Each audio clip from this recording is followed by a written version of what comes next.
Hey everybody, it's Christine. Today I am playing with Simple Stories' new Easter and Spring themed collection.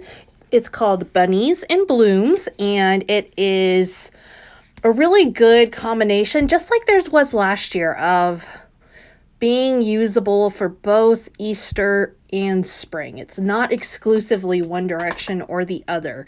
And so I am using it for a for an Easter layout, but I'm also using a lot of the more spring-like elements on it. So for example, which is why I got tripped up on my words here, I am cutting out flowers right now. So you might think, oh, she's going totally down the spring road, but I'm going to incorporate the flowers into my Easter layout.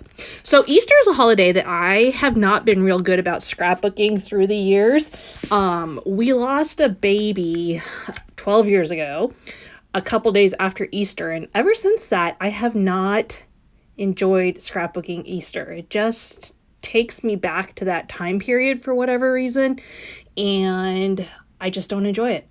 So I started listing out all the years that I haven't done like a family photo from Easter yet, and it's like 9 out of the last 12 years. So I decided to try and get one of those done, power through the emotions and maybe process a little bit of those emotions while I was working. So I did pictures of each of my kids individually to make a family layout. Now I have used some of these on individual layouts for them. It's always the family layouts or the layouts with all the kids on it that I seem to get tripped up on. And so that was really my goal. So when I was looking through 9 years of Easter pictures, I picked the one that I thought would go best with this collection. And this happens to be the year that was the best. Not a totally perfect match, because you can see my son there is wearing like a royal blue shirt, but pretty close. And I was able to work with what I had there. I did not want to turn the pictures black and white. I wanted to be able to use them in color because it feels weird to do Easter in black and white, I think. Easter's such a colorful holiday.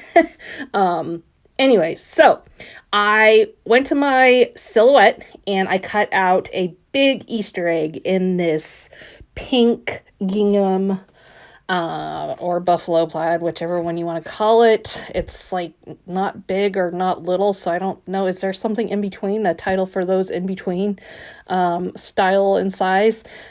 So I pulled that out. And I cut it into a big Easter egg, and then I'm mounting it on this Color Vibes paper instead of using a paper from the collection specifically. They have this new Color Vibes set that is a must-have, if you ask me. It has one side is a different style of wood, and the other side is graphs and notebook paper, that kind of stuff. So kind of not the same, but really great neutrals for the base of layouts. I need to get like 10 of them because I will be using these constantly.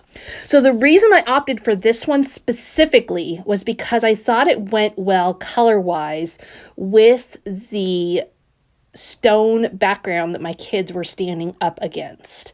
And I didn't have anything that was really jumping out at me from the collection as like a perfect backdrop, especially because I knew I wanted to use a lot of different patterned papers. Also, I knew I didn't want to use just straight up white. So I landed on this, and when I set the pictures up against it, I realized it was a really good fit for it. So you can see right now that I have added my pictures onto individual tags. Those come from the tag patterned paper, another favorite of mine. You see me use it very regularly in the Simple Stories collection. Today I used it to be my photo mats. And you can see that I trimmed off the bottom just a little bit, mostly because the pictures were gonna get lost, or the egg was gonna get lost. The whole design just needed the pictures to be not too tall. So I'm going to put my tags on there. I'm going to get them lined up nice and straight. And then I'm going to add those flowers that I fussy cut at the very beginning below the set of pictures to create a really nice border along the pictures, as well as to bring in an additional color. So you can see, as I mentioned earlier, I've got a lot of patterns going on already between the pink and white, between the tags, between the flowers. And so you can see how having a very simple base was really important here. In the beginning, as I was cutting out those pink flowers, I had this yellow floral paper underneath it, and I cut off screen some flowers from that. So I added my pink flowers, pink, kind of coral almost pink, all the way in one chain across the bottom. And then my yellow flowers I'm adding individually. I also popped up the pink flowers, and the yellow flowers I am putting more flat, not exclusively, but more flat, just to create some additional layers. One of the things I also like about this wood paper and these flowers is that they play well off of each other. With those darker lines in the wood, they bring out the dark lines in the flowers, and really complement each other in that respect. So that is just another reason that I was so excited to get this. And they released it at the same time, so yes, they don't technically go together, but what neutral doesn't go with a good collection? So I've got those all on there, and then I'm going to begin to create my title. Now, I did play around a little bit with the idea of adding more tags underneath those top row, but in the end, it was just too busy. And so I'm going to create a really big, interesting title instead up above my tags there. So I'm going to combine my title using some of the cardstock stickers and some of the foam stickers. So using the Happy from the foam, and then the Easter is the cardstock stickers.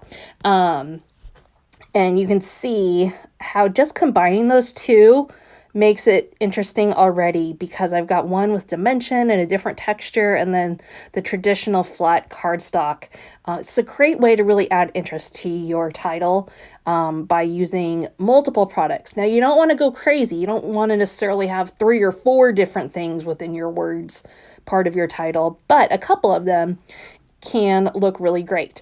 You can see I also added on another of those yellow flowers and pink flowers as well. Now, I've got a very, very symmetrical layout going today. That is not always the case for me, but because I've got so much good symmetry going at this point, I'm going to try and keep that going. So I'm adding decorative brads on, and I'm trying to place them. Like, I even go back and measure to make sure that I've got them in the same location. I also added on word stickers right above my pictures. You can see those on the title. I did make sure to pick all word stickers that had a darker print, so not white words, but darker brown or black print. And there you have it. So there is my latest Easter layout up for Simple Stories. Be sure to head to their website and check out all the details up close, and we will see you again next time.